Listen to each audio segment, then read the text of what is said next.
Bonjour à tous et à tous. Ce soir, ça va être une petite capsule sur la mission de vie.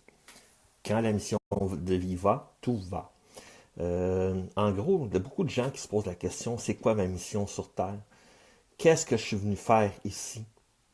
Est-ce qu'ils m'ont laissé tomber ici sans prévoir un plan B ou un plan C ou un plan D? Tu sais, un âme, c'est quoi un âme? Un âme, c'est la force motrice. C'est la force qui nous pousse vers nos désirs. C'est la force qui nous amène à rêver d'un monde meilleur. L'âme, c'est ce qui fait en sorte qu'on est ici, qu'on a des désirs, qu'on a des rêves, qu'on a des intentions, qu'on est capable de mêler des intentions avec des actions qui vient tout lier ça, c'est l'amour. L'amour qu'on donne dans nos actions de tous les jours, dans le moment présent, ici et maintenant. Quand on fait quelque chose avec amour, ça ne vient pas de personne d'autre que de vous. Vous avez le choix, soit de mettre de l'amour dans vos actions et d'être heureux, de trouver la joie, de trouver le bonheur, ou de faire des actions désintéressées, ou qui n'ont aucune intention, aucune émotion, aucun ressenti à l'intérieur de vos actions. C'est ce qui nous force, bien malgré nous, à voir autrement les missions de vie qui nous amènent à nous propulser vers de nouvelles sphères. Quand on met de l'amour à l'intérieur de nos actions, qu'on se sent bien, qu'on se sent heureux au quotidien, qu'on s'amène à voir la vie différemment, non pas comme un fardeau, mais comme une succession de choses qu'on est ici et maintenant en train d'expérimenter, et la joie de pouvoir le vivre ici et maintenant. C'est de par nos actions qu'on s'amène à trouver notre mission de vie.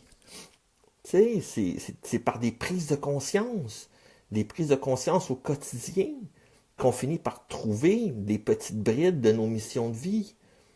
La lourdeur, on oublie souvent que quand on est descendu ici, après pour la réincarnation, c'est qu'on a choisi un chemin de vie, on a choisi notre mission, on a choisi qu'est-ce qu'on venait faire ici. Pourquoi qu'on s'en rappelle pas? C'est parce qu'on a perdu le lien magique entre l'âme, le cœur et l'esprit. On a perdu le lien de cette trinité. On a perdu tout. Pourquoi? Parce qu'on ne prend pas le temps de vivre le moment présent. On ne prend pas le temps d'écouter son cœur. On ne prend même pas le temps de voir ce qui est bien pour nous, de ce qu'on veut plus dans la vie. Dans une société où le rythme de vie est effréné, qui va de plus en plus rapidement, on ne prend même pas le temps de faire un stop, une pause. Pourquoi il y a tant de gens qui sont malades, qui ont le cancer, qui vivent des dépressions, qui vivent des stress, de l'anxiété? Mais la raison est simple, on ne prend pas le temps de respirer, on ne prend pas le temps d'écouter ce que notre cœur nous dit, on ne prend pas le temps d'écouter ce que notre corps nous dit. Pourquoi que le monde sont malades? Mais c'est parce qu'ils ne prennent pas le temps de s'arrêter pour écouter ce que la vie leur offre. Bien souvent, si on tombe malade, c'est parce qu'on n'a pas pris le temps. Il y avait des signes précurseurs au fait qu'on est malade ici et maintenant. Le stress, la fatigue extrême, des dépressions successives, des burn-out. Tu sais, quand on finit par trouver le point convergent de nos désirs, de nos rêves et de nos intentions, on finit par trouver la joie de vivre. On finit par trouver le bonheur dans nos actions. On finit par trouver notre X. On finit par trouver notre point d'ancrage ici sur Terre. Non pas pour se trouver meilleur qu'un autre. L'ego vient jouer fort dans une mission de vie. Quand l'ego vient se transformer, vient nous montrer quoi faire, c'est là qu'on se rend compte qu'on a perdu notre mission de vue. Tu sais, la personne peut être le plus grand des médiums sur Terre. Est-ce que sa mission de vie, à lui, c'est de se faire connaître ou de faire passer des messages? Tu peux être le plus grand des chamans sur Terre. Mais est-ce que son but, à lui, c'est d'être connu? ou c'est d'aider son prochain. Dans des missions de vie, il y a des missions de vie qui sont de renommée. Tu sais, on prend comme un grand auteur québécois écrit, Alain Williamson, il le dit. Gandhi, sa renommée est internationale. John Lennon, sa renommée pour la paix dans le travers le monde est internationale. Mais combien de personnes autour de nous complètent leur mission sans nécessairement se montrer meilleur qu'un autre, qui essaie de passer inaperçu, qui essaie de faire, qui agit comment je peux expliquer ça, avec humilité, qui agit avec grandeur d'âme, en recherchant rien d'autre que l'entraide, la compassion et l'amour offrir de l'amour à son prochain. Tu sais, dans tout ce qu'on fait, il y a un petit peu de nous, un petit peu de notre amour. L'amour, c'est la force motrice. L'amour vient du cœur. Le cœur écoute l'âme. Et l'esprit trouve l'harmonie. Quand on trouve la Trinité, quand on trouve la joie, le bonheur de s'écouter soi-même et de le vivre dans le moment présent, on finit par trouver notre mission de vie. On finit par trouver ce qui est le meilleur en nous. Non pas pour faire de l'argent, non pas pour trouver des multiples raisons à notre succès, juste parce qu'on est heureux d'être qui qu'on est. Une mission de vie, c'est une crise identitaire aussi. Beaucoup de monde s'identifie par son métier, beaucoup de monde s'identifie par sa richesse, beaucoup de monde s'identifie par ses possessions. Mais l'identité d'une personne, c'est quoi? L'identité d'une personne première, c'est ce qu'elle est à l'intérieur de soi. Il faut toujours prendre le temps d'écouter ce que le cœur nous dit. À l'intérieur, on a toutes les réponses à nos recherches.